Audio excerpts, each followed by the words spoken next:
If we all had one story, would it be told from the moment we were sold? Or is there a beginning before their discovering? If we all had one story, would it be of greatness, dignity, of wealth and endless resources? Or is it the barrenness we see today, the wars and unending famine? If we all had one story, would it ring out with sounds of joy, dance and laughter?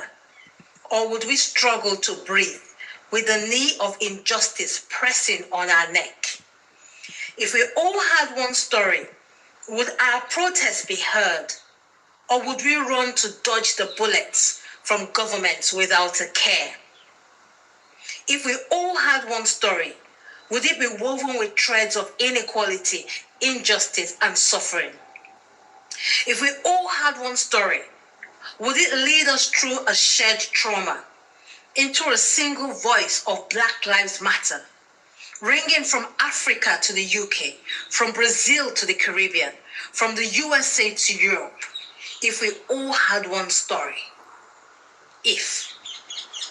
But we have one story, and it should be told, for our beginning was way before their discovery.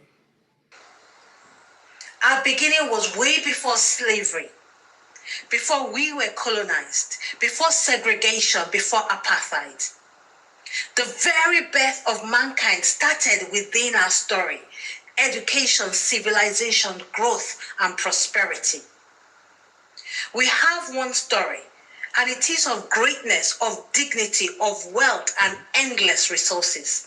We have one story, and it rings out with the sounds of joy, of dance and laughter.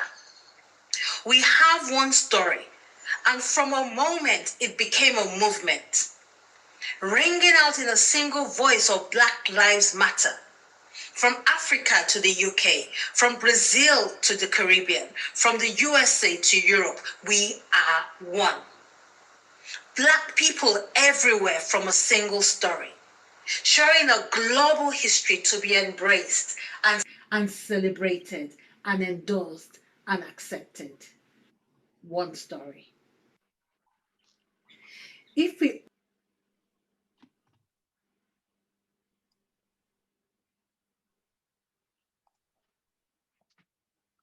Hello. Yeah. We good to go? Yep. Oh, okay.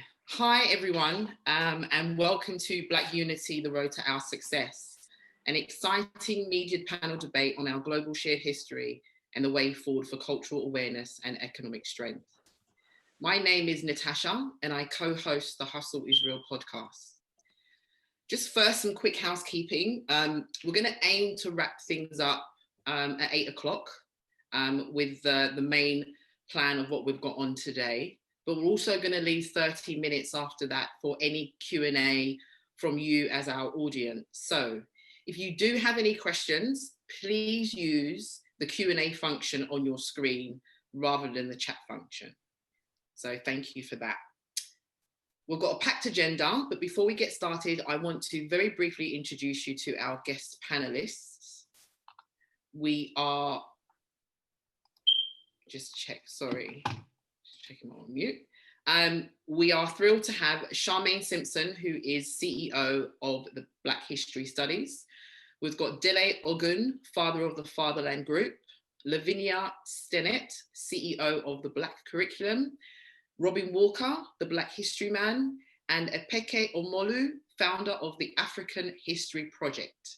Now, I've sent you all emails from the beginning of this week with brief bios on all of our guests and how you can find out a bit more about what they do, who they are, and what their work is. So please check your emails and get to know them a bit more there.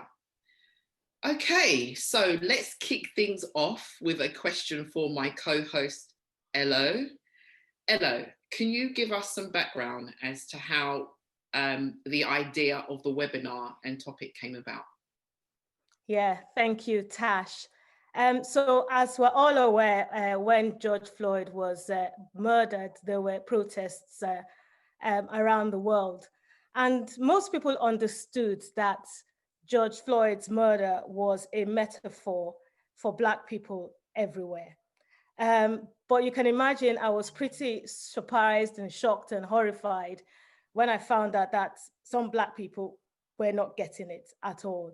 They felt that, African Americans needed to forget about slavery. It was 400 years ago, and they needed to sort of, get themselves up by their bootstraps and carry on and soldier on.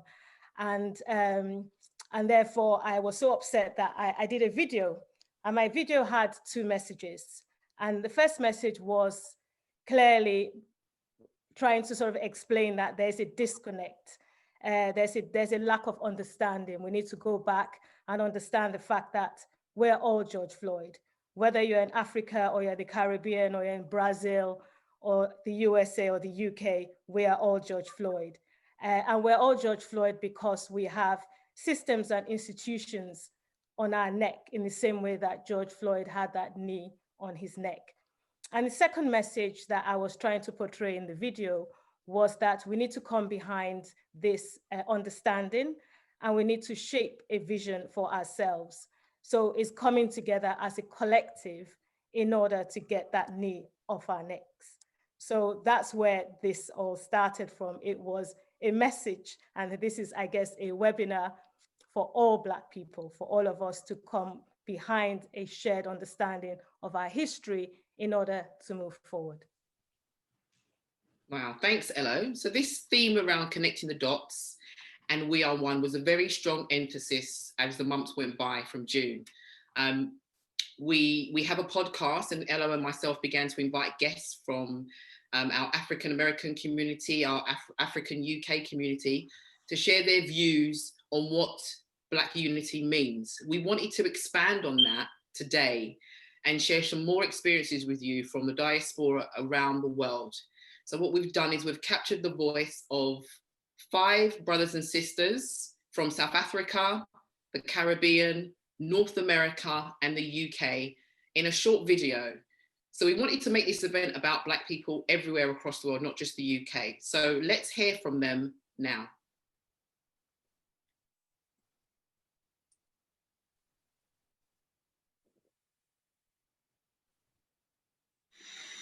Hello, my name is Tekla Fontenade and I'm from the beautiful island of St. Lucia in the Caribbean. It is my pleasure, it is my honor to share a little insight on the topic of Black unity, the road to success. For my brothers and sisters, I want to say hi, and I wish we can have a great time speaking on this topic, and I look towards the future on how this topic will evolve. A little bit about, reflecting a little bit about my education. What I remember in my early childhood when I was in school. I remember that a lot of our examples, a lot of illustrations, a lot of our textbooks were based on what I would say was not, they were not really pushing Black history or even Caribbean identity in school. So a lot of our books, our examples, we use names like Sally, like Jane. I remember one of our favorite poems that we played was Humpty Dumpty sat on a wall, Humpty Dumpty had a great fall. We used to play Sally go round the sun, Sally go round the moon, Sally go round the chimney, what on Sunday afternoon. Oh dear fellow Africans from across the globe. My name is Kashani Manamela. I come to you from the beautiful city of Pretoria in South Africa, from the tip of the African continent, the cradle of humankind. It is a real pleasure to be connecting with my brothers, sisters, fathers, and mothers from across the globe. At school, the history that we learned in South Africa was obviously meant to sustain and beautify apartheid or apartheid as it is known around the world. There was little, if anything, about King Shaka Zulu or other heroes and heroines from the African continent. Everything was about Europe and its conquest around the world. So what's going on, people? My name is Quincy. I'm a stand-up comedian. I am representing the UK via Barbados, but originally started my journey in the motherland of Africa. I suppose today's event is so important, and is really taking time to really look at myself as a black man living in the UK, and my connection with my brothers and sisters all around the world, around the globe. And I think that growing up in the UK and being in the education system, for me, learning about my history and my culture was literally, I can't describe it, zilch. Hi guys, it's Cherie. I am coming to you from the beautiful United States in the warm and sunny state of South Carolina. It's my pleasure to join with my brothers and sisters from across the globe. For the first question about history, I most certainly think here in the United States, how we learned history is definitely from the perspective of the colonizer or from the effects of colonization. For example, slavery. Your textbook version of slavery that you get here in the US is kind of just like, well, slavery was 400 years, and then Abraham Lincoln came along, the Civil War happened, the North beat the South, and then the slaves were free and lived happily ever after. That's the type of perspective that you get on Black history in the United States. Or another one, Martin Luther King gave a speech and all was well. That's exactly how it is in books. Hello, my name is Martins and I'm based in Lagos, Nigeria. Nigeria being the most populous black country on earth, and a lot of Nigerians are everywhere in the diaspora. And 1 in 5 or 1 in 6 black person anywhere in the world is likely to be a Nigerian here.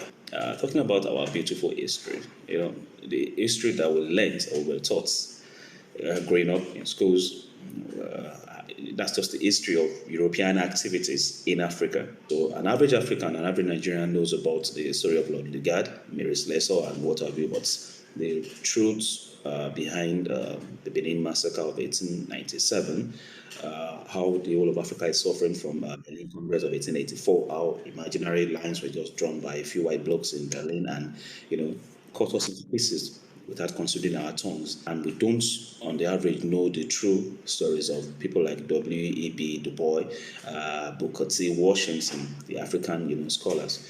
I believe a lot of what was taught to us about history was a lie.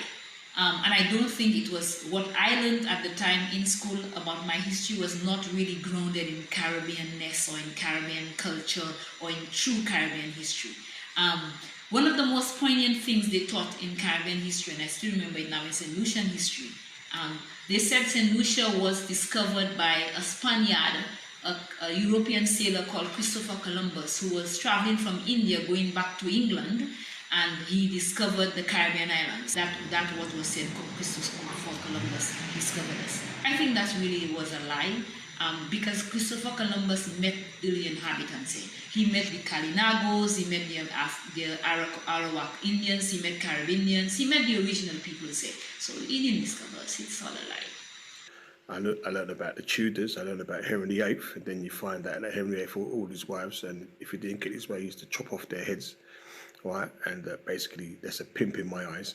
I learned about the war, the first 2 wars, but I think the most important thing that what I did learn, didn't I see anybody of colour? The most people I learned of colour who fought in the war were Gurkhas, right? But I know that my dad served in the army. I really believe that connecting with African people across the world is really great. I believe the connectivity should be there. We should have that kind of oneness. I had the pleasure of visiting South Africa and Zambia in 2008. I've had a yearning, a desire to visit the motherland all the time.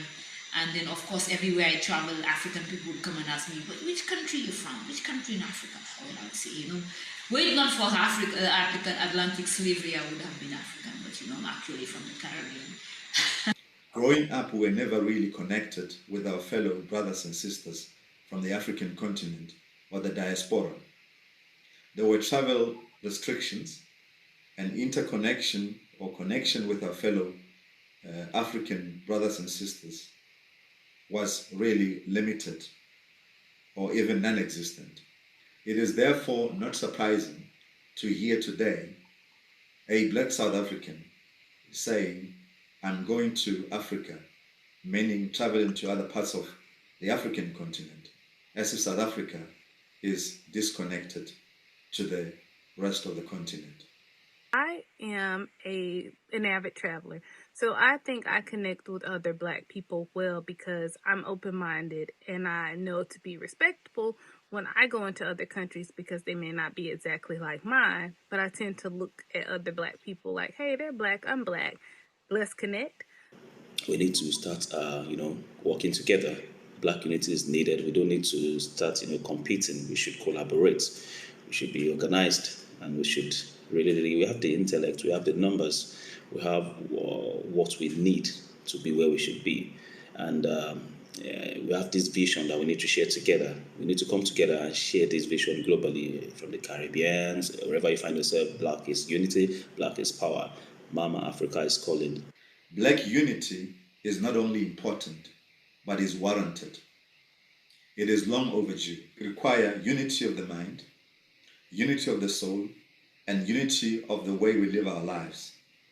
We require unity and interconnection because Black unity is our humanity.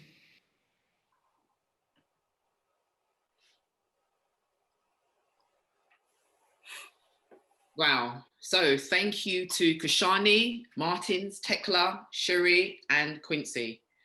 There's such a powerful message in there. We need to do more to connect the dots and get to know each other. But before we move on to our next item, I'd like to ask a very special guest, AD, who's dialing in all the way from Brazil via Germany, to tell us a bit more about Brazil and the South American element of us as a people. So AD is CEO of Trace TV, and in light of all the recent events that have happened in Brazil, we're understanding that Black Lives Matter as a movement is starting to kick off there. So we want to connect and hear from you, AD. Welcome. Please share with us your views. Hello, everyone. Thank you very much for the invitation. I really like the video. I saw a little bit about this video and I was like missing the Brazilians there. And I want to start just saying why we don't normally have Black Brazilians talking to people in the diaspora. And it's because, unfortunately, I was talking to Elo the other day and I told her that we do have a curse in our country.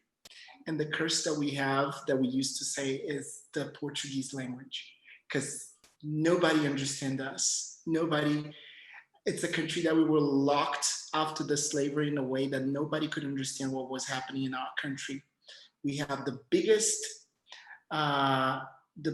diaspora happening after during the time of the transatlantic slavery.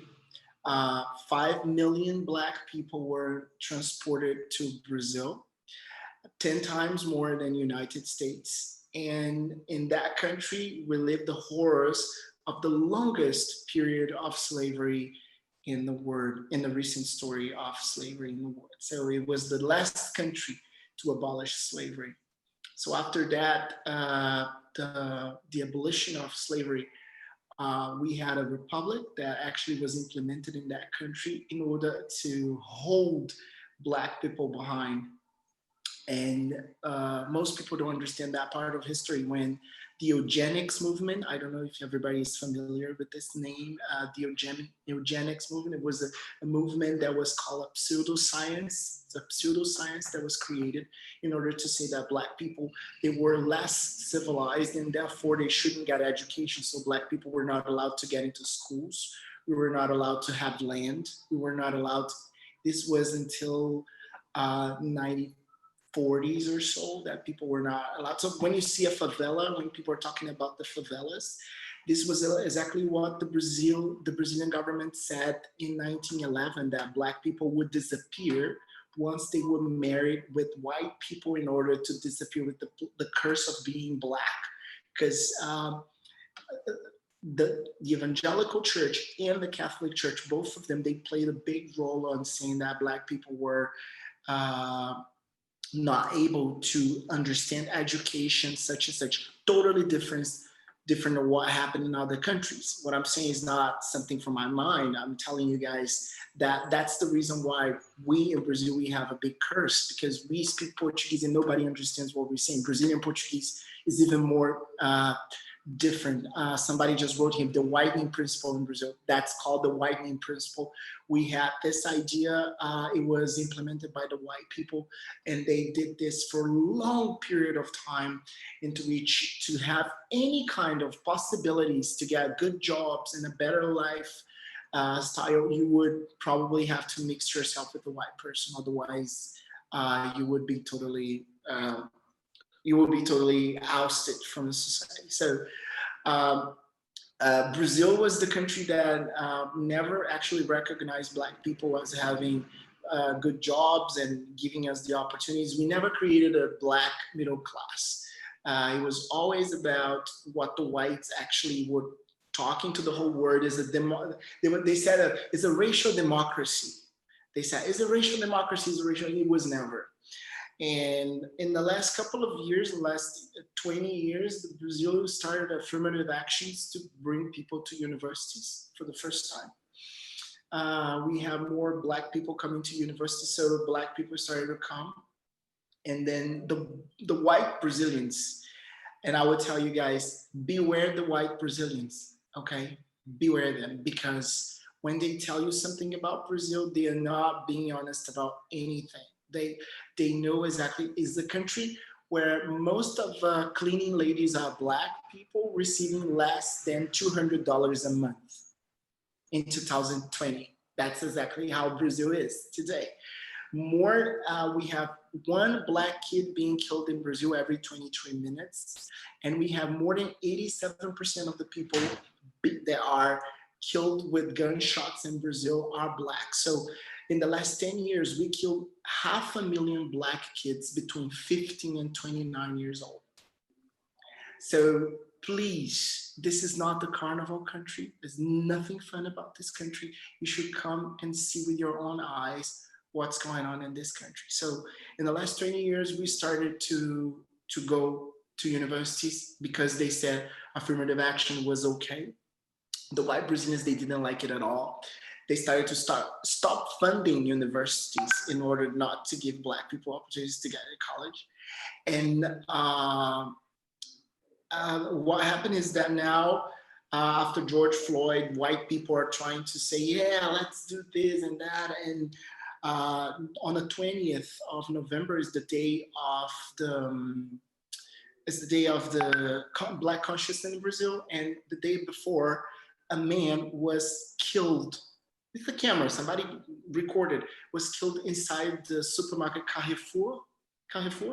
He was killed. It's not the first time. We had already a lot of Black people being killed inside Carrefour because they just arrest us and kill us for nothing. So as I told you, in the last couple of years, 500,000 young kids, young Black Brazilians were killed by gunshot in the country. So we have a systemic racism implemented in this country. And I'm not the CMO, the CEO of Trace, I'm the CMO. I'm one of those Black people that I cannot say that I'm fortunate, but I had the opportunity to study abroad, coming from a Black family that was very conscious about this, because even the racism worked in a way that was so big that I'm telling you, most of the Black people in Brazil, they don't even say that what's going on in Brazil is racist. Because you have actually to teach a lot of Black people about what's going on, because we were not able to get educated about what was going on. So this idea of racial democracy is still a reality in the mind of a lot of Black Brazilians. So you imagine having a country where Black people are not aware about their own conscious about what is to be a Black person in the country.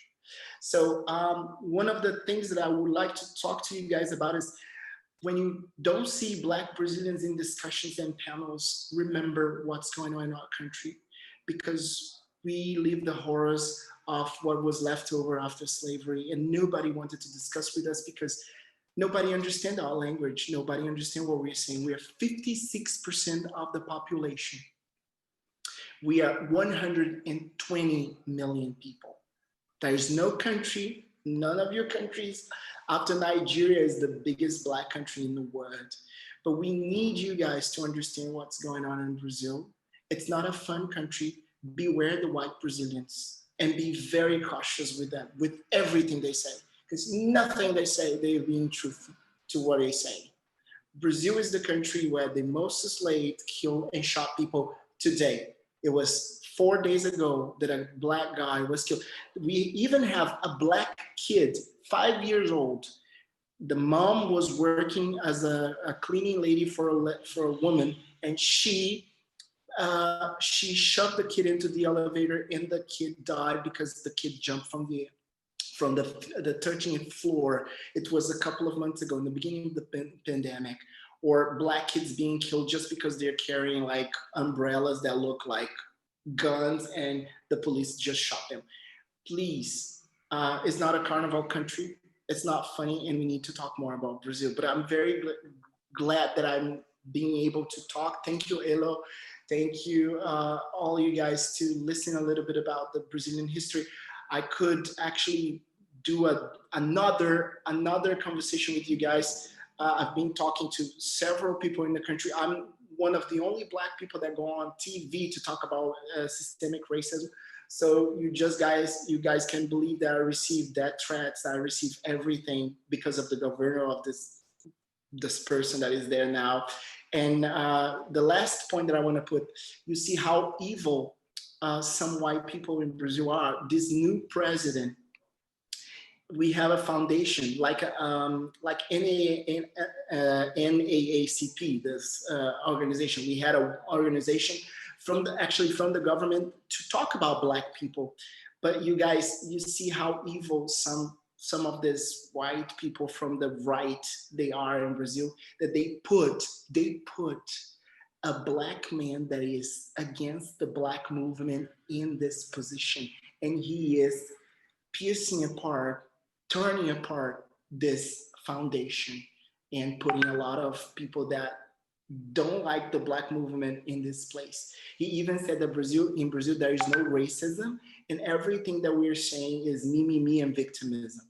So you guys, please watch Brazil, talk to us, listen to what we're saying, listen to the widening process in Brazil and how they didn't allow us to have education. In the favelas, when you see a favela, how strong is the favela? It's a policy to keep us away from the city, and it's nothing fun about the favelas. There's nothing fun about that. It was a policy implemented of this right to the land. Thank you very much. I'm so sorry for being so quick, but we can talk later in another day. Thank you very much. Thank you. Thank you. Wow. Thank you, AD. I'm still taking it all in. Thank you so much. Please stay on if you can. We've got some Q&A later if you can be involved in that. But we're going to move on swiftly onto Dele Ogun, who is the founder of the Fatherland Group. Dele, you've recently written a book called A Slave Ship Called Jesus. And I understand that this book provides an accurate and factual account of the events of the last 400 years to date. So what would you say are the key salient points of these historical facts, with a central theme of being on a shared history which kind of binds us together? How do we connect the dots?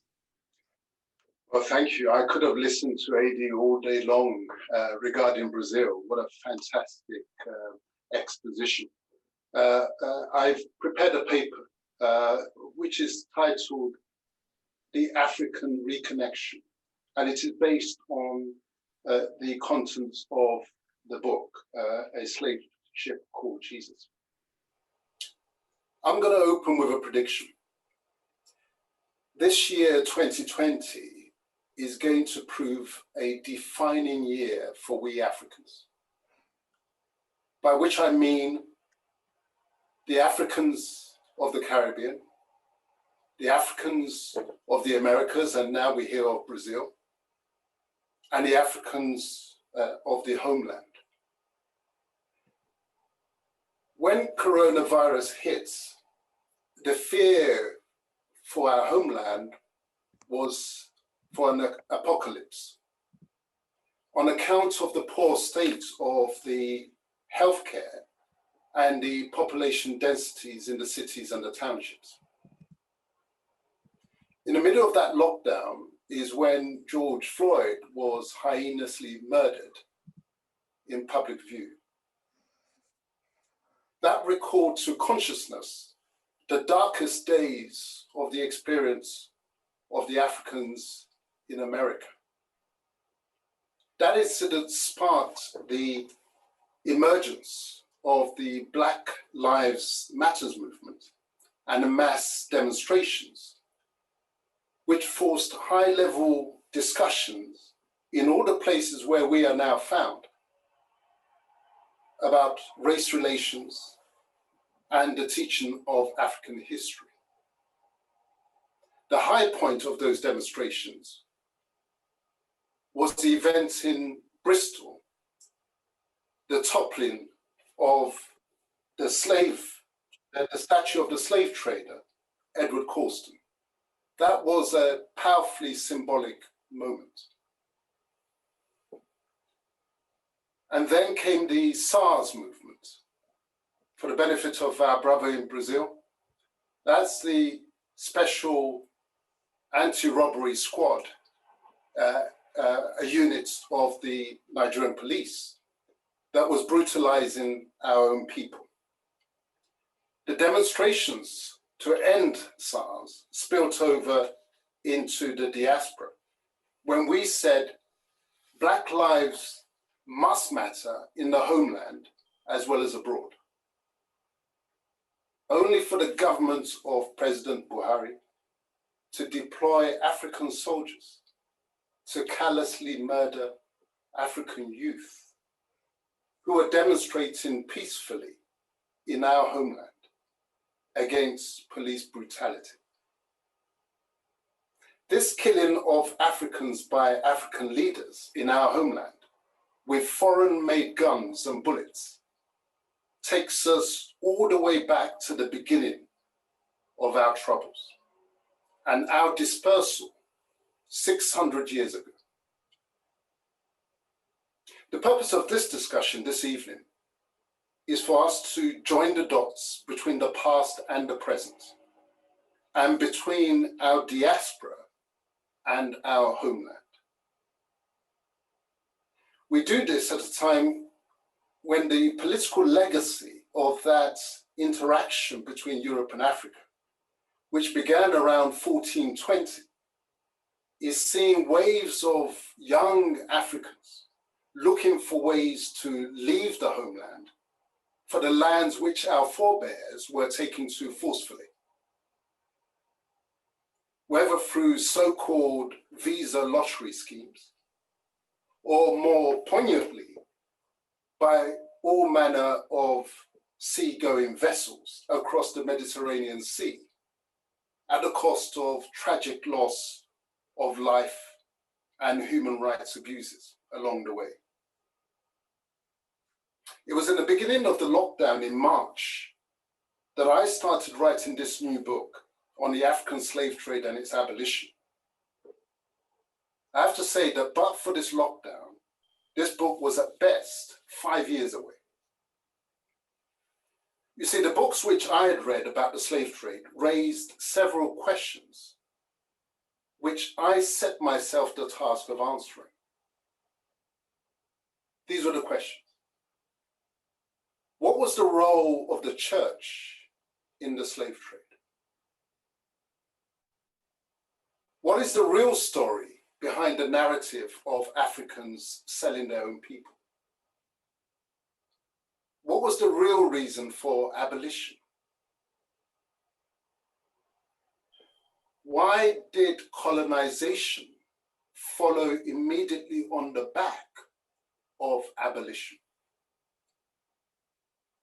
And why is the European slave trade more spoken about than the Arab one? Let me start with that last question. The shortest version of the answer is Christopher Columbus. You see, it was his so-called discoveries of the Caribbean islands and the Americas and the European genocide that followed against the native Indian indigents, which intensified the demand for our people. As new lands were taken over by the Europeans and the indigents of those lands were wiped out, a boundless capacity to bring in our people to replace the enslaved native Indians was opened up in a way that was not open to the Arab slavers in Eurasia. The Arabs had no new lands that they were colonizing. Such of our people as they were taken in were being absorbed in their existing lands. But the Europeans, led by Columbus's expeditions, were opening up new lands. They called it the New World. And as they depopulated those places with genocide, they created unlimited capacity for our peoples to be taken in there. What is the real story behind the narrative of Africans selling their own people?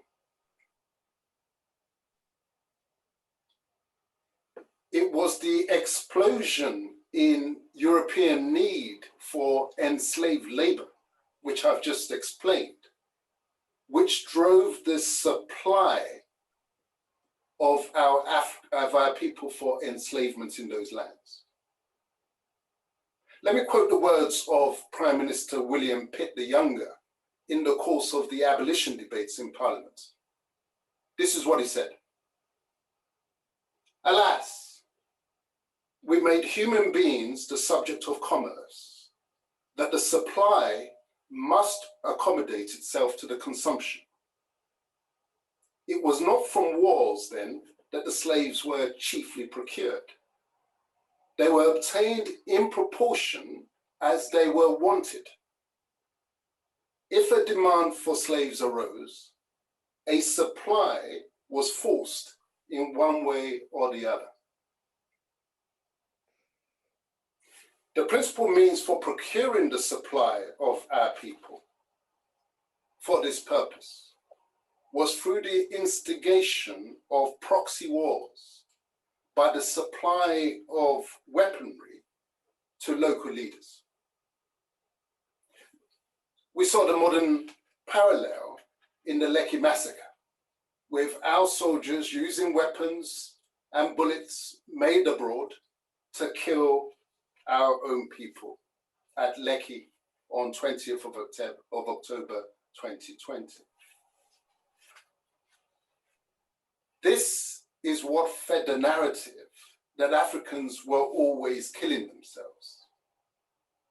But it was the pouring of guns into Africa to stoke the supplies for the trade which accounted for this troubled state. Before they came, our lands were peaceful. Why? Because they were bountiful. We had not exhausted our resources. We had no shortages. We did not have the harsh winters that had to be survived. Even now, we have not exhausted our resources. So how can it be that we were always killing ourselves? I move to the next question, the central question. What was the role of the church in the slave trade? You see, this is the big theme in this new book, which is reflected in the title, A Slave Ship Called Jesus. Because I'll have you know that there was a slave ship called the Jesus of Lubeck. It was owned by Queen Elizabeth I. It was chartered to Sir John Hawkins by the Queen, then Queen, for his second enslaving mission to our coast. You see, the colonization of the Caribbean and the Americas and the enslavement of native Indians, and then our people to replace the native Indians once they had been wiped out, was all done under license. Whose license? The license of the popes in the Vatican. Express license to reduce these peoples. They were called heathens and Saracens. Saracens were the Muslims. The heathens were those who were not Christian, our people, to reduce them to perpetual slavery. This is why even the church owned enslaved Africans and plantations on which they were worked. Our fourth question, what was the real reason for abolition? Well, you can see that with this church so involved in slavery, abolition could not have been driven by any moral considerations. Certainly not at the institutional level. Similarly, the Industrial Revolution, it came, as did the Age of Enlightenment, but neither led to any rethink on the slave trade and slavery. What forced a rethink was war. First in America, and then most significantly in Haiti. You see, in America, the American Declaration of Independence of 1776 gave rise to a new need for our people who were enslaved there. That new need was to fight and die for the slavers. It was the British who first felt the need to enlist our people to fight on their side because, of course, they were fighting away from home. How many people could they ship across to fight the American rebels? So they made a pledge to our enslaved peoples in the Africans, in America. Fight for us. When we win, we will free you. Now, the fundamental means by which slavery was sustained was this. They knew our people were physically and mentally strong. The only way that they could keep our people in that condition was to observe one principle: never teach them how to use guns. As soon as that pledge was broken by the British pledge, the writing was on the wall for the end of slavery. So the Americans then, having observed the British break the pledge, decided to match the bargain and said to those of our people who they kept in slavery, fight for us. When we win, we will free you. That was the beginning. The abolition was accelerated by the rebellion of enslaved Africans in Haiti, led by Toussaint Louverture. There's a new biography of Toussaint that's out, appropriately titled The Black Spartacus. After defeating the French slavers on the island, he defeated the Spanish slavers of the Dominican Republic to abolish slavery right across the island. He then defeated the British army. And finally, his African army defeated Napoleon in 1804. Lastly, why did colonization follow abolition? You see, our people's victory in 1804 and the massacre of the French, which followed, forced the pace of the thinking on abolition. And that's what led to America and Britain passing the Abolition of the Slave Trade Act in 1807. But it was never the plan that emancipated Africans should now, with the experience of modern warfare, should live in a multiracial society. So what was the solution? to ship them off to where? In Britain's case, to Sierra Leone. In America's case, to Liberia. For the Americans, Liberia was a final solution. For the British, Sierra Leone was but the first step, a stepping stone towards colonization of the whole of Africa to replace the colonies in America, which they had just lost. That's how we join our dots. That's how we reconnect our dispersed peoples. Thank you for listening. Thank you very much, Dilly. Anytime I listen to that, I always learn something new.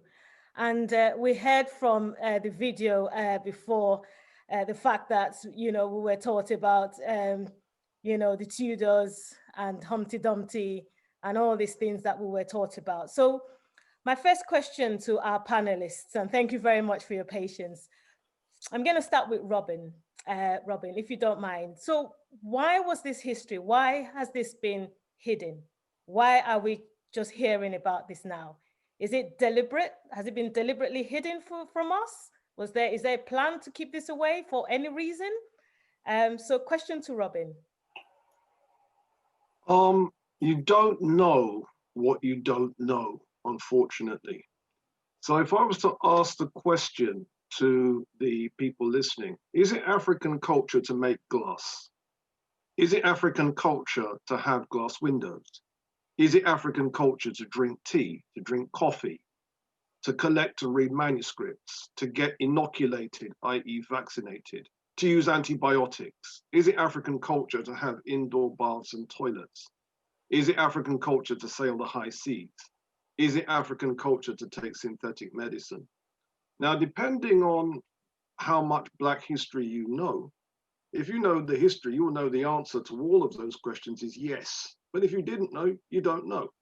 And the problem is, most of us not only don't know, but we don't know that we don't know.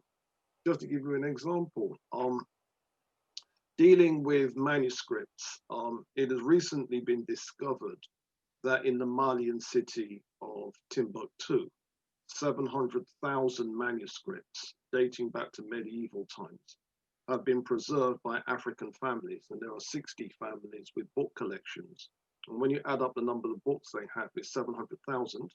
And some of the poems that they have in those collections are poems dedicated to drinking tea. Now, did we know that that's how we were carrying on back in the day?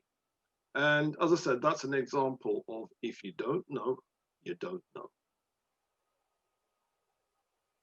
Okay, and do you think it was hidden from us? Lavinia, what do you think? Was it deliberately hidden from us, or was it there and like Robin said, we just simply don't know, or has it been kept away? I think the Eurocentric order that we're currently living in is structured in such a way that knowledge is deliberately hidden in order to preserve a certain social order that enables racism, it enables inequalities to be perpetuated in society. And I think it is a deliberate act to wipe away someone's history. It keeps them out of the know of who they are. It keeps them in a certain place in society. And without that knowledge, it's really difficult for us to change that structure. So I think it is very deliberate in order to maintain and preserve what is currently existing, and that is racial inequality, economic inequality that affects Black people specifically across the globe. Thank you. Great. So we always have this sort of discussion. It's not about the last 600 years. It's not about slavery. You know, we were, like Dele said, you know, Africa was a bountiful, wonderful place. So what's the relevance of the last 400 to 600 years compared to our older history? I mean, we know we were the first people on this planet. So what's the relevance? What should we be focusing on? Should we worry about the last 400 years, or should we go all the way back, or are they serving different purposes? So Charmaine, do you want to give a bit of a flavor on the last 400 years in context of our overall history? Thank you for introducing me. So you mentioned earlier that we know that we were the first people. You assume that we do. Not everybody does. And we got to come, when we're talking about history, we have to assume that not everybody knows the history, as that Robin was saying earlier, that not everybody knows the history. So when we teach Black history, we start from the beginning, and it's very relevant to talk about our history from the past, because every day we're making history and it has a relevance to what we're doing today. And our history is not, and we shouldn't be thinking about history of the past. History, we're making history as we speak on this webinar today, having this discussion, having this debate, not just doing it in Black History Month, we're doing it throughout the whole year. We are making history. And oftentimes people say to me that it's very important that we have to learn our history, and because you can't be inspired by your past if you don't know your past. You can't learn about your past and look at what we can take into our future. And we come from the standpoint that learning our Black history will inspire our Black future. What did we do in the past? What great things did we contribute to this world? What things are we always contributing to this world? Going back to what AD was talking about in terms of contributions from Brazil. Why don't we know about what's going on in Brazil? We have no excuse now because we have internet. We should be knowing what's going on. And even though we're located in London, located in England, we should be looking at what is going on all around the world. This is one of the reasons why we did the Black Consciousness Day on the 19th and 20th of November. We're in England, but we are linking with our brothers and sisters globally around the world.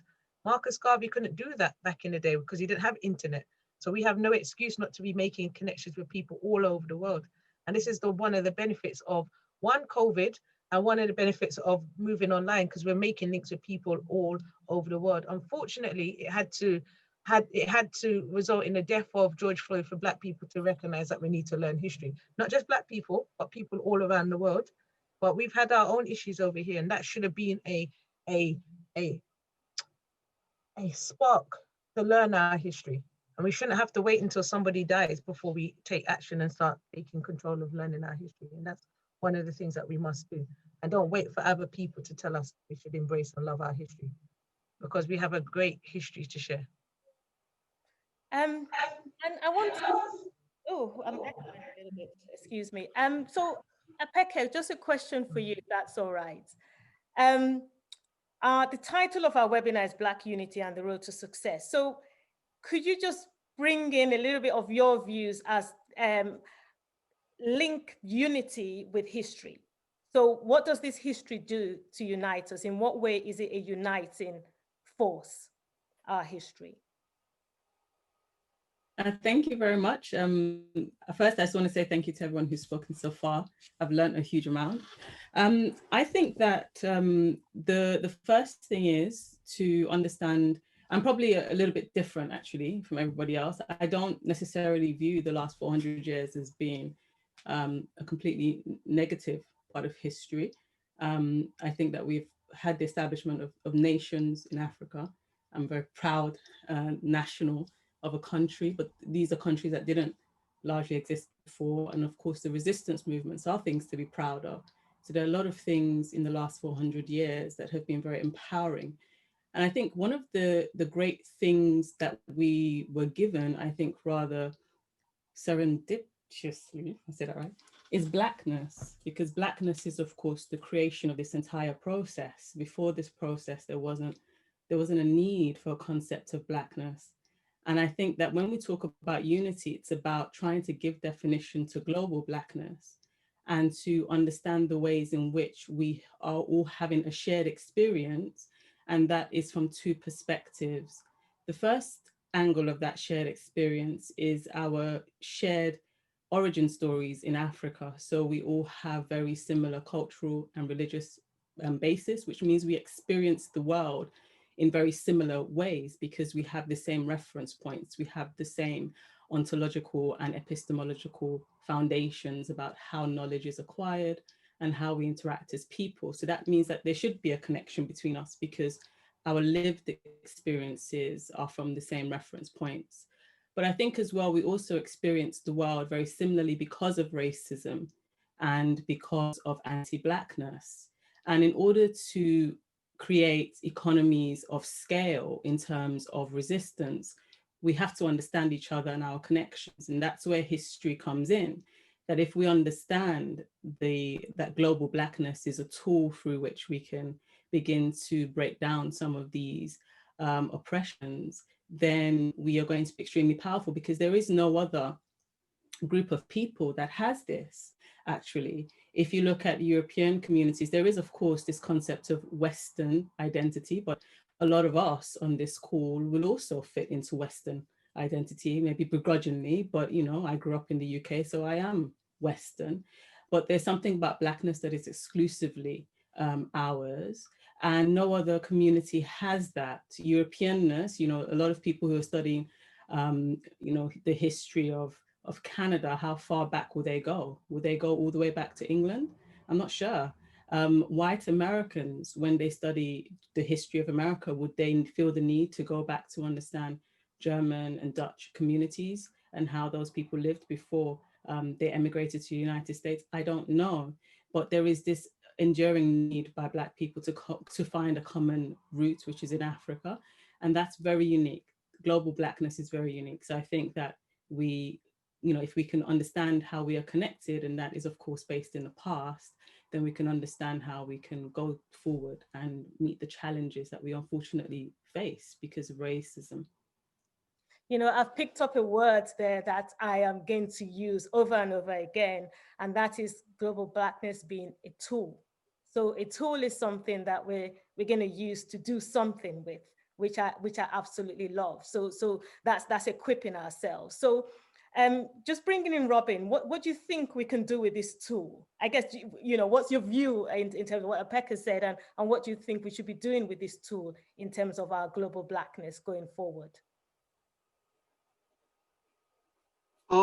We have to become as interested in building Black wealth and Black power. And we have to consider things like entrepreneurship, building Black business districts wherever we live, building not just neighborhoods, but building communities where there's not just places that we eat and sleep, but places that we work as well. So places where we actually build businesses together, we build institutions together, no matter where we are, so that we're in a position to build wealth and pass it on.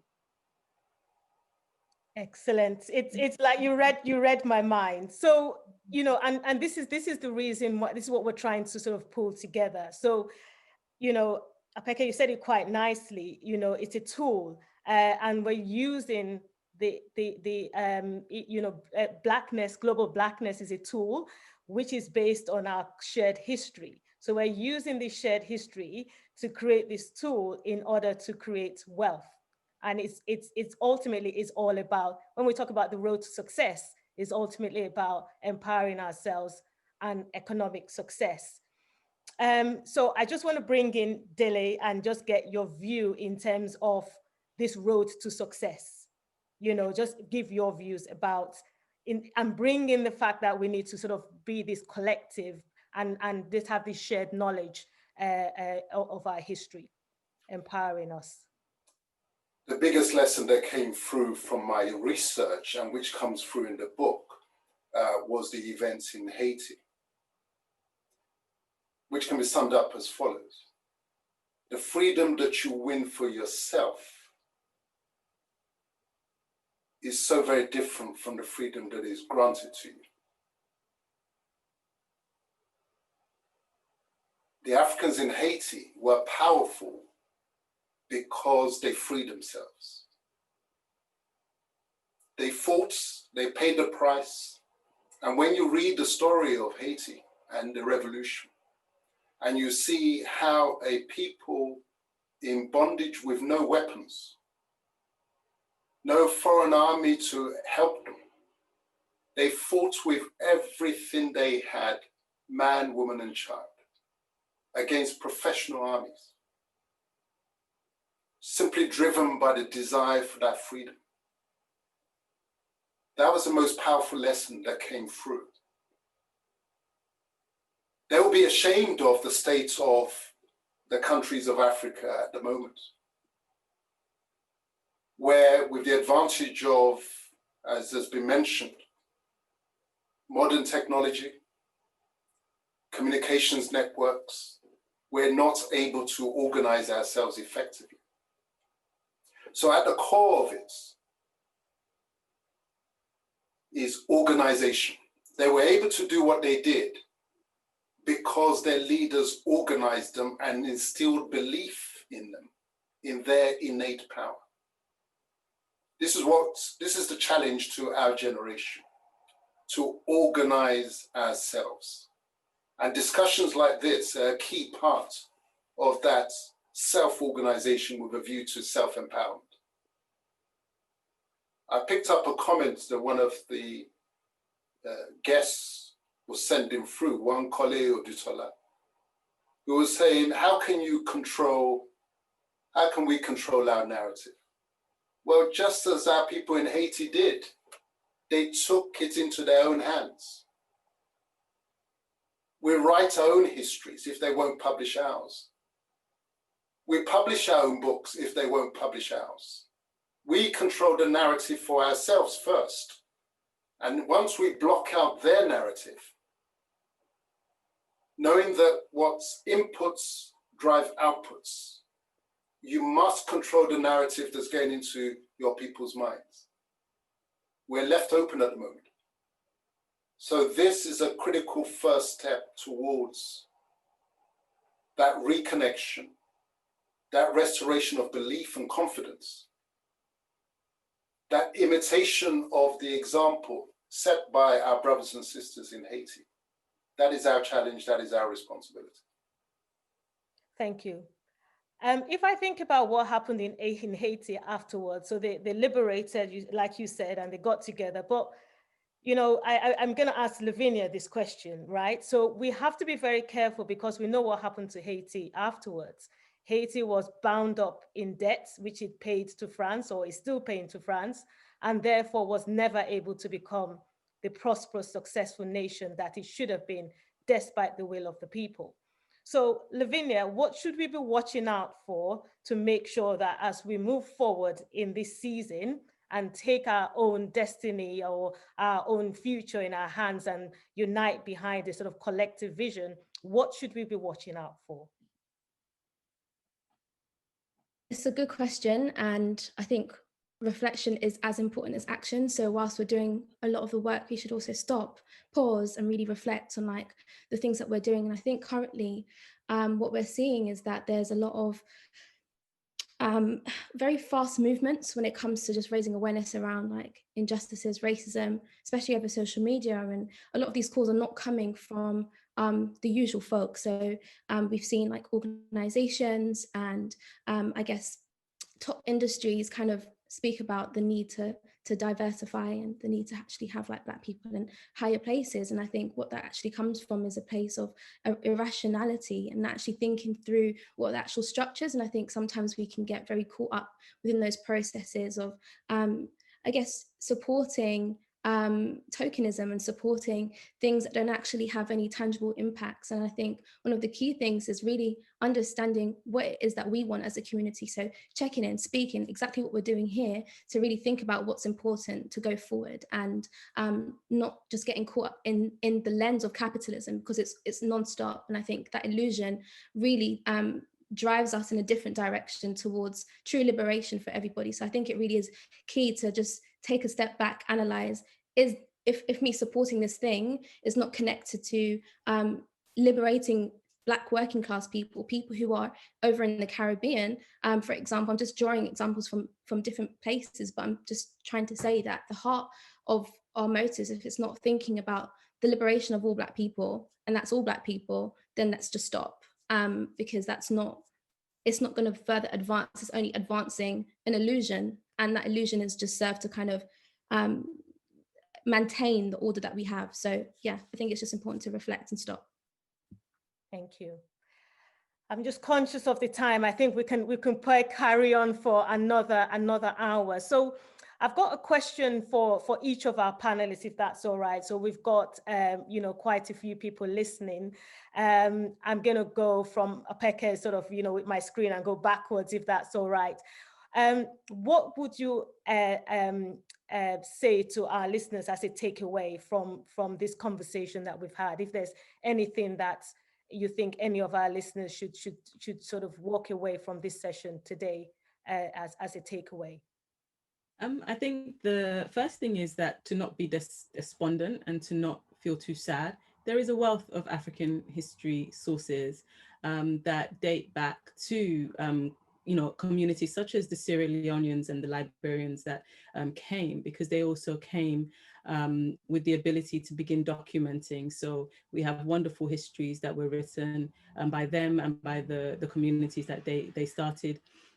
So, for example, one of my favorite books is Samuel Johnson's History of the Yoruba, which is you can get for £18 on Amazon, and that's written by a Nigerian in the 19th century. So there are a lot of wonderful books. It's about how do you actually access that information. And I hope that, everybody on the panel here in our various ways of providing, kind of signposts to how you can get that information. The second thing I would say is there's a lot of wonderful Africanist scholarship that is going on now, and there has been really since the end of the Second World War, a lot of things coming out of the Ibadan school in Nigeria. SOAS, when it existed, also had decent scholarship, but even more recently as well, you have a lot of poets such as Aja Monet and even people such as Audre Lorde who are writing essays that also have historical content as well. So there's a lot of different ways to access the history. And I would say continue to patronize financially Black authors and Black historians and Black organizations like those of all the people on the panel who are basically providing the signposts to that information. But it's still there. I can see some of the panelists have wonderful libraries behind them. And I have my own library I'm developing as well. So the books are there. We need to write more, and they need to be proliferated more. But don't be too despondent. There's enough for us. There's enough out there for us to educate ourselves. Thank you. I was going to say for everyone listening, we are going to stay behind after we formalize this bit, to take all your questions. So do pop your questions into the Q&A section of Zoom, and we will be coming around to take questions. So I'm just going to go on to Shemaine. Shemaine, what would you like our guest here to take away, not just in terms of history, but just in terms of anything to do with their lives as Black people for our community as well? Greetings. So what I would want people to take away from this session today, that there's amazing, like what was said earlier, there's work that's happening in the community. If you have an interest in learning about your history and contributing to the change of this country, Google is your friend. We have no excuse now to say that we can't engage with people now. That narrative has to stop. So there's people like myself, Black History Studies, there's people like Andrew Mohammed doing some amazing work with our young people. There's people like Black History Walks that are doing amazing works as well. Professor Les Henry, there's people out there, not just in England, but in Europe as well. There are people doing tours, there's people in Amsterdam, there's people in Portugal, there's people in Paris, all around the globe doing works out there. You just got to find the people and make links with them, yeah? And we have no excuse now to say that the information is not there.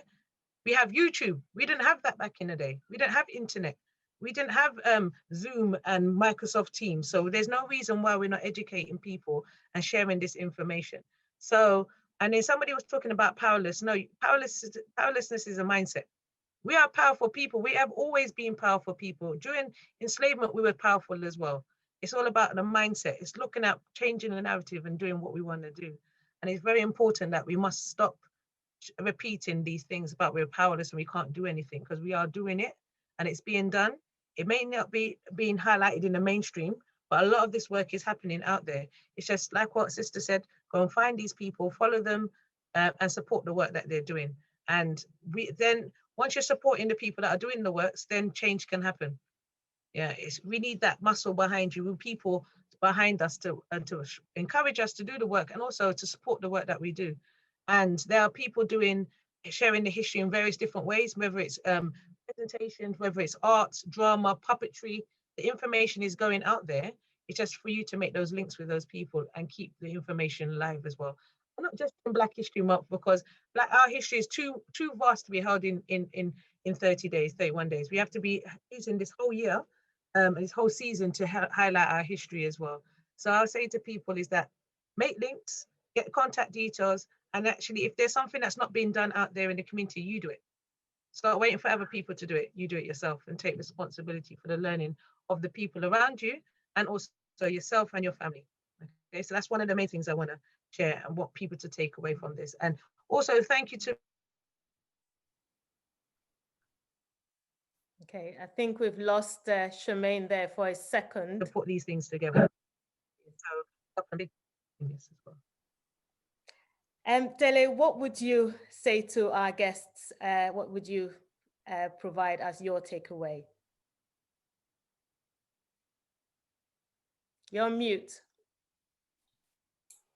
It's all about the narrative. You must control it. We must control it. Our story, when it's truly told, is a great one. Is powerful and uplifting. Please read the story of Toussaint Louverture. Understand what happened in Haiti, and we'll find all the inspiration that we need, that no obstacle is insurmountable. My book will come out in January. Spread the gospel. Thank you. Lavinia, what would you say? I'd echo everything that everyone has said before. Continue educating yourself and own the narratives. And I think history, I think someone said this earlier, history isn't just the past, it's also now.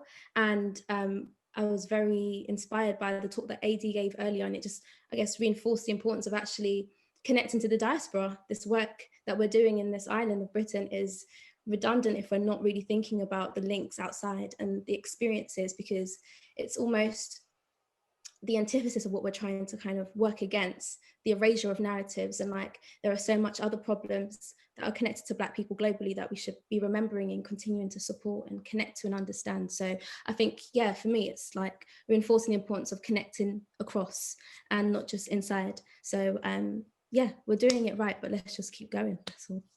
Thank you. And lastly, Robin? For me, the takeaway is to understand that one of the reasons why we're having this discussion is because our history hasn't been kept alive the way it should have been kept alive, you see. And what I try and tell people to understand is if you can make history disappear today, it's easy to make it disappear yesterday, you see. So when it comes to dealing with Black history and Black things of interest, things that can happen today and disappear from the historical record. Does that make sense? All right, I'm going to give you an example. You all got your mobile phones? Everyone's got their mobile phone? All right, as one of my colleagues, he's named the scientist, Leon Marshall, he has a punchline. Make your smartphones smart. If you're listening, I see there's 141 participants. Make your smartphones smart. All right, pull up a picture of Princess Angela of Liechtenstein. All right, you got your phones? Do it now. Pull up that picture. Now you can, I'll be able to tell in the next couple of minutes who's pulled up the picture by their response. Princess Angela of Liechtenstein. Okay, should we actually do it then? Absolutely do it.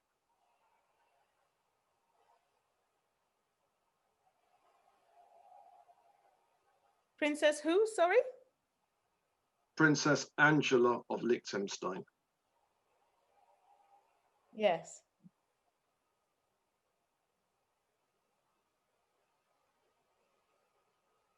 Right. What do you mean, right? You can then tell whether people have done it or not. Right, now can you see that that's not common knowledge? Yeah. Yeah. Right, now if you can make that disappear, you can make anything disappear. And so that's the main learning lesson, that when it comes to dealing with history, we've got to stay on the ball. Just to give you a British example, Wales doesn't have a prime minister, as you know. Wales has a first minister. And when that first minister is busy, somebody then has to step in as the deputy. And that deputy is Vaughan Gething, V-A-U-G-H-A-N, Gething, G-E-T-H-I-N-G, the number 2 in Wales. If you get the opportunity, pull up a picture of him and then ask yourself, how comes it's not common knowledge that this man is the number 2 in Wales, who handles Prime Minister's question time when the First Minister isn't there? And if you can make that disappear, you can make anything disappear. Yeah, that's my comment. Thank you. Thank you. Okay, well, we've come to the end of the more formal part of our session this evening. I want to say thank you very much again to all our panelists. You've given your time for free this evening to have this important conversation. And I want to say thank you very much as well to the 5 people that contributed to the video that we put together. So Kushane, Martins, Shuri, Tekla, and of course, Quincy. So thank you very much. And finally, to our executive producer, the man behind the scenes who you cannot see, just making sure everything is working well. And also our sponsor to help us with the monies we'd had to pay to upgrade to webinar and other bits and bobs as well. So thank you very much, Wayne, for being our sponsor and executive producer. So I'm just going to hand over to Tash now. We do want to sort of spend a bit of time, if that's okay with everyone. I appreciate the fact that people want to drop off, but we want to give our guests and attendees an opportunity to ask the panelists questions in a more informal setting, I guess. So I'm just going to hand over to Tash. Hi, thank you. So yeah, so we've got about 10 or so minutes. We've got lots of questions. I think we've had about 15 questions come in. Couple I've been able to copy and paste and answer. But I'm gonna start with the first question that came in actually. It says, it's from Colette, and it says, it's really great to talk about Black unity, but how practical is that going to be? So if not for COVID and the new Zoom, will we have even bothered to connect? Tell me how this can happen. I don't know who wants to answer that. It wasn't fired at anyone in particular. It was just. I'm happy to answer it. We can have 2 or, it doesn't matter, 2 or more. One. I'm happy to answer it. Again, I say, all those who wonder whether it can be done, just think of Haiti and those people in the condition in which they were, with guns and dogs surrounding them all over. And they believed, it's all about belief, it's an attitude of mind, it's a state of mind. Once you believe and you organize, those are the 2 things. Belief first amongst the leadership, and then conscious organization. They had to do it in secret, undercover. We can organize in the open. So if they were able to achieve what they did against such odds, what excuse do we have, we with the benefits of the lessons of history,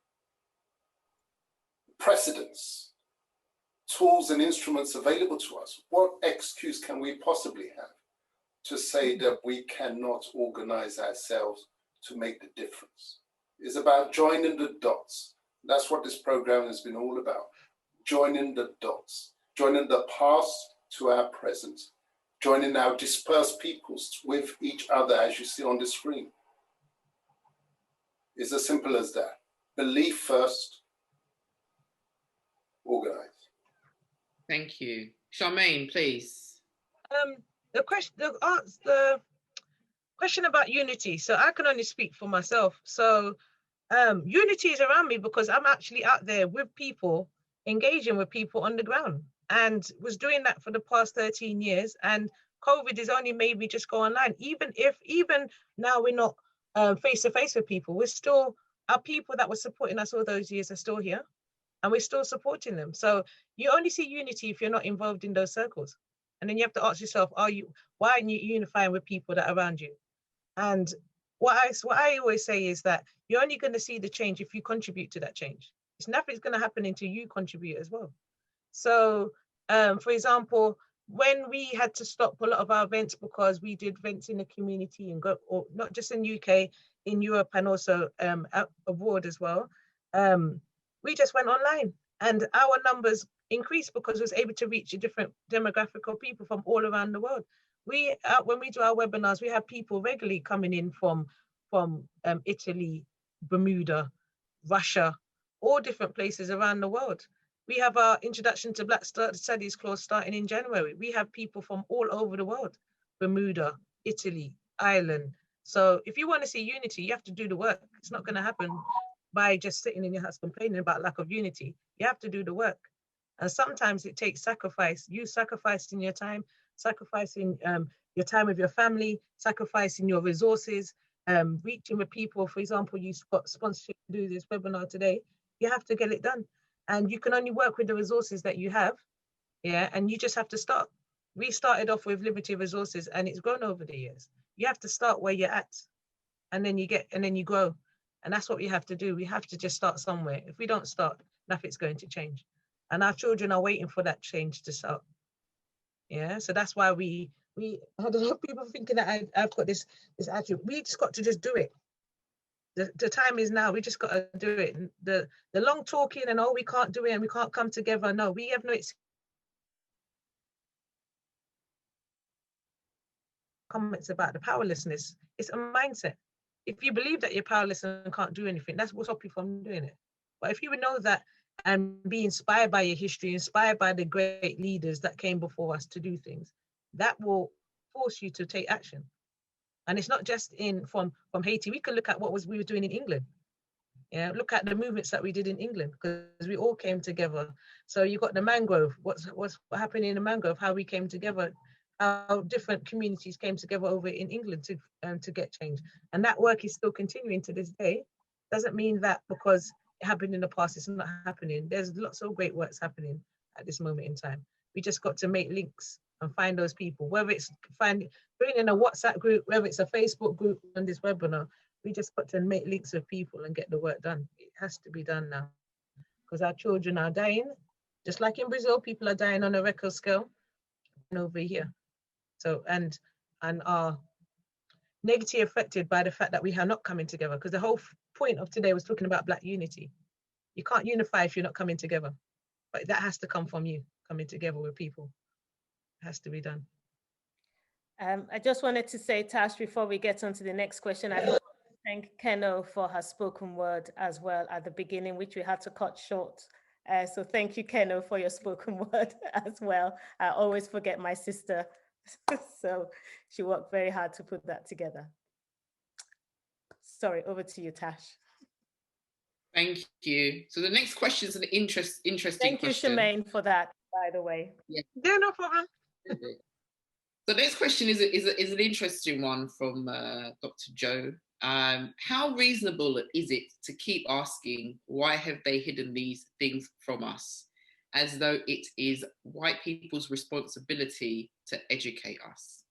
I don't think that we was asking the question in that context, but the question remains, why is it reasonable for us to ask why? I think Ateka put up her hand. Yes. Yeah. Yeah, I was interested by this as well. I'm not sure what's hidden. I've never ever felt like it was hidden. I think that one of the things that we have to understand is actually the course in Black consciousness in many ways starts with white consciousness.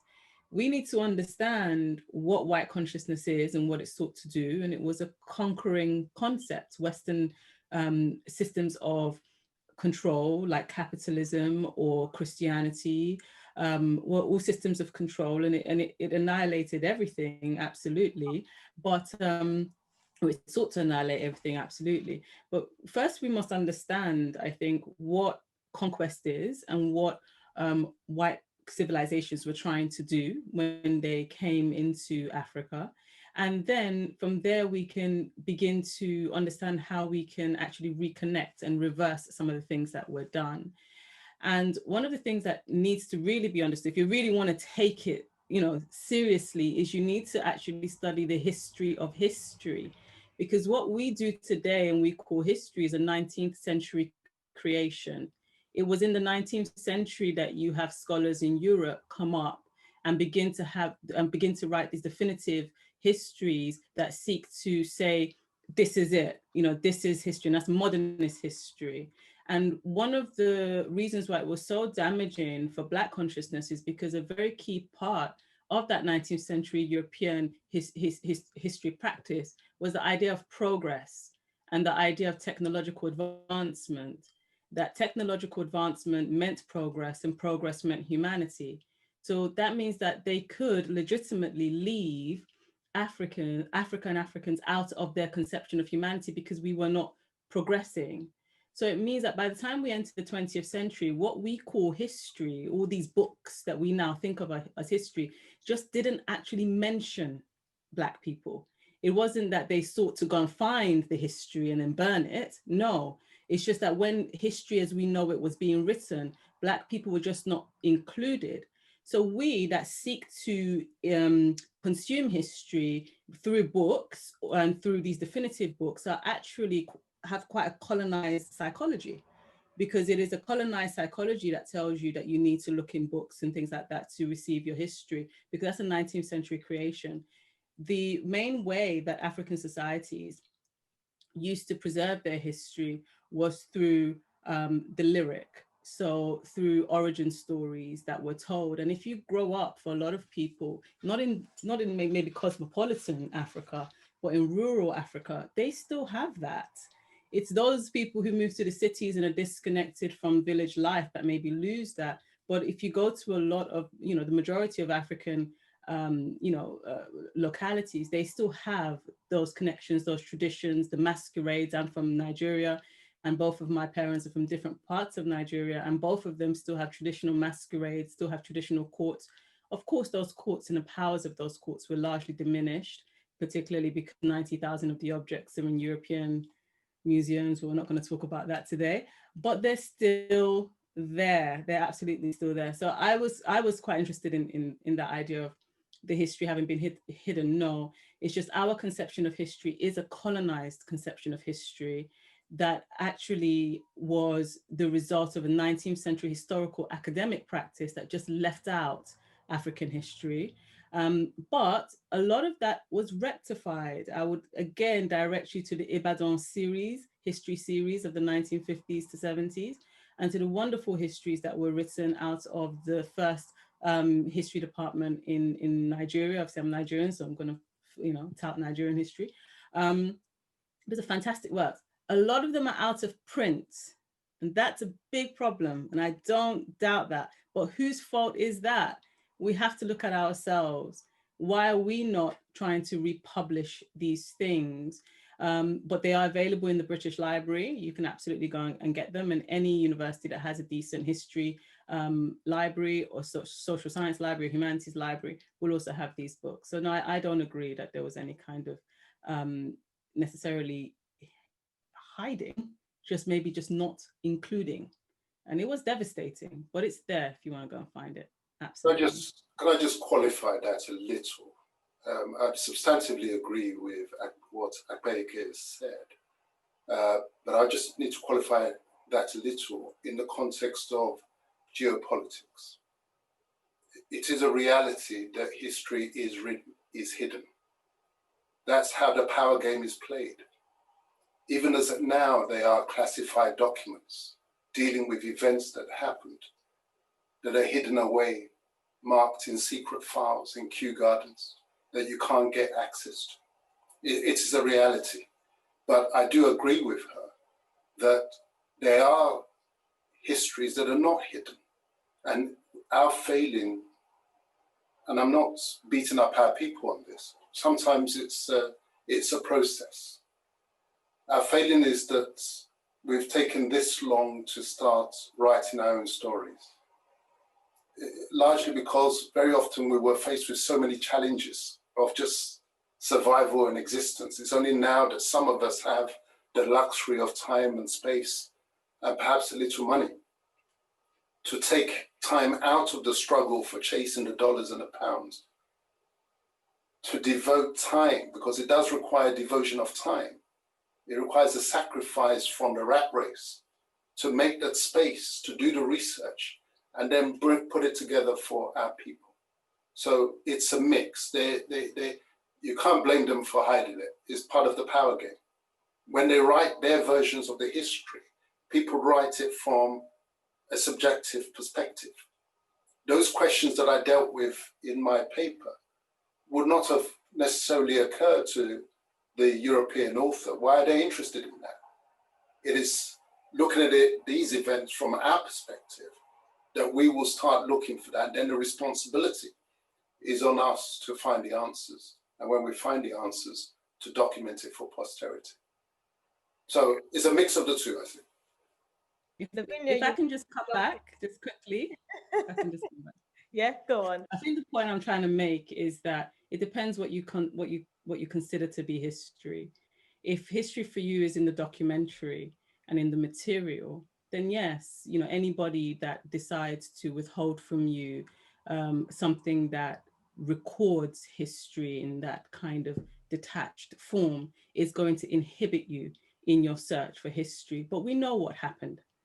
There's not a piece of paper that necessarily needs us to verify that. So I think I just come from a different historical practice, which begins with perhaps more of an idealistic, more of an Aimé Césaire negritude form of historical practice, which actually tries to relinquish that Rankian 19th century German notion of history, which is that you must start from the place of knowing, whereas I believe that we have to start from the place of feeling. We know how we feel because we, even if no one tells it to us, when somebody looks at us, we feel the 400 years, as was quoted, in our body. Begin, and I think that's powerful, because you know, one of the things that I once had in one of the lectures that I gave was, you know, an African American who was very annoyed that people kept on asking her where she came from, and she would say, well, I'm African American. And I said, but where are you from? You know, where are you really from? And she really was quite anxious about this question. And what the exercise that I gave her to do was to write her own origin story that began in the United States of America, her origin story that began on the slave ship, because the need to find an origin story before that is nice, but it's not an onus that's put on any other American community. You know, the first white people in America don't need to trace their origin stories anywhere else. Why do African Americans need to? They're American. And that's just to say that I think the idea that we need to, yes, of course, Britain, of course, hides documents, not just about Black history, about their own history.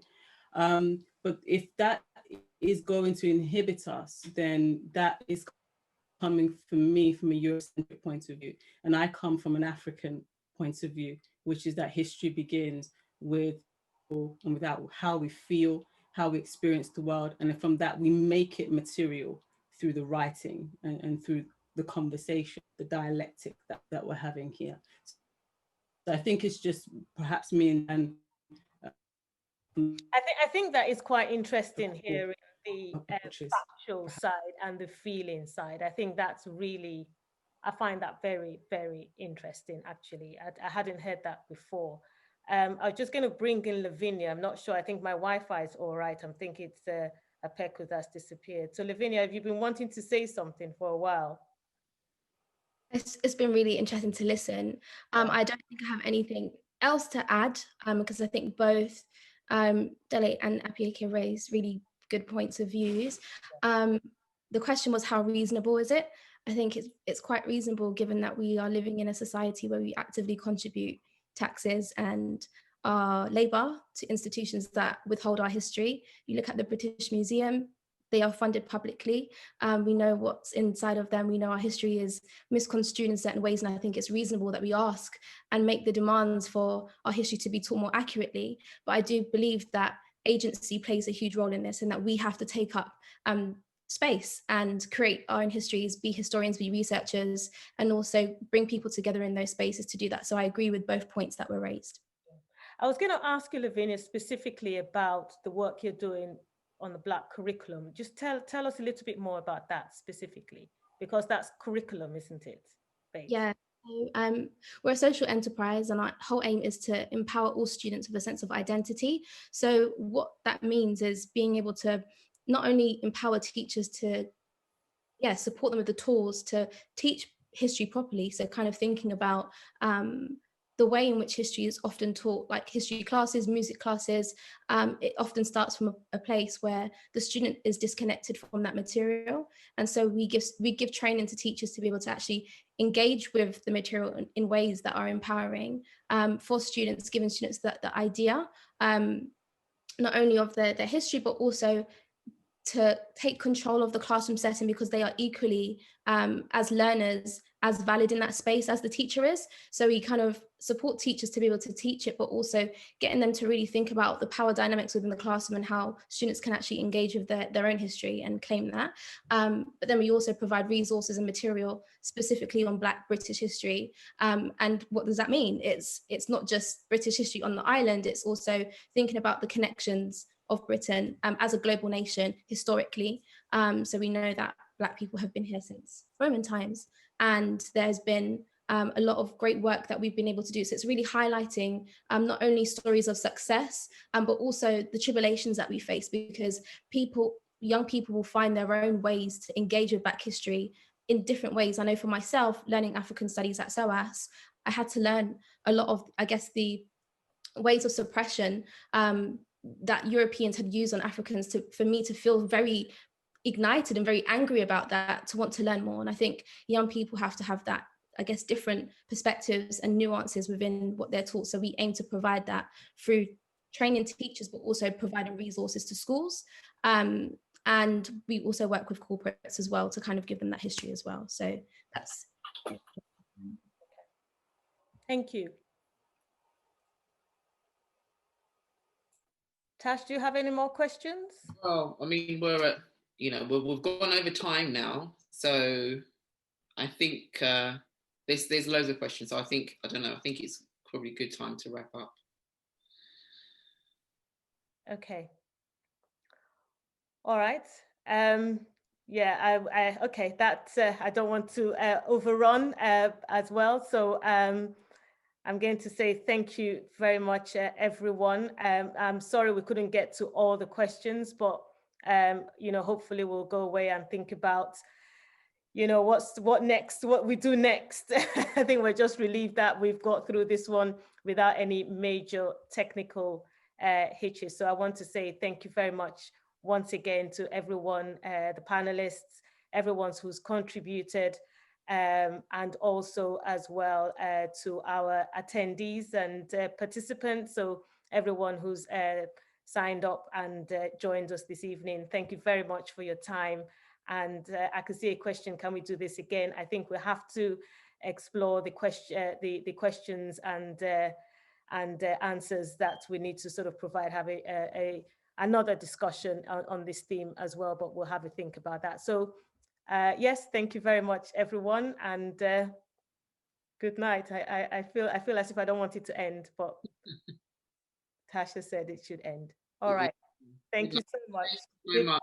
Take care. Thank you.